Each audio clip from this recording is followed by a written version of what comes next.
آئندہ 5 دنوں کے دوران ریاست تلنگانہ کے مختلف مقامات پر گرج چمک کے ساتھ بارش کا امکان۔ 21 مئی تک یلو الرٹ جاری۔ حیدرآباد اور سکندرآباد میں بھی ہلکی تا تیز بارش کی پیشگوئی۔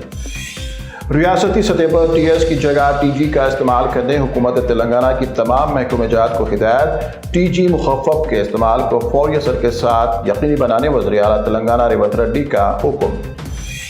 تلنگانہ میں لوک سبھا انتخابات کے بعد اب ایم ایل سی بائی پول کی تیاریوں کا آغاز۔ 27 مئی کو منعقد چودھری ضمنی انتخابات میں کانگریس، پی آر ایس اور بی جے پی کے درمیان سہ رخی مقابلہ متوقع۔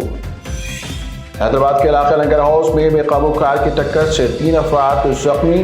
سڑک کے کنارے فروٹ کی دکان میں بے قابو کار گھس پڑنے سے پیش آیا حادثہ۔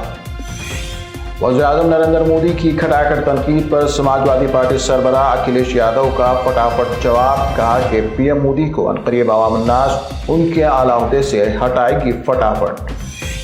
پھولوں کا ہار پہنانے کے بہانے کانگریس پارلیمانی امیدوار کنہیا کمار پر حملہ۔ کانگریس پارٹی کا سخت رد عمل۔ کہا کہ بی جے پی نے کنہیا کمار پر حملہ کر اپنی قبر کھود لی۔ تائیوان کی پارلیمنٹ میں گھمسان۔ سوشل میڈیا پر ویڈیو وائرل۔ ایک دوسرے پر مکہ آلات اور مار پیٹ کر پارلیمنٹ میں چلا بڑا ہنگامہ۔ انظام اسرائیل کی صفاقانہ کارروائیوں میں ہر روز معصوم شہریوں کا قتل عام۔ مسلم ممالک کی معنی خیز خاموشی اور عدم مداخلت پر اسرائیلی افواج کی کارروائیوں میں شدت۔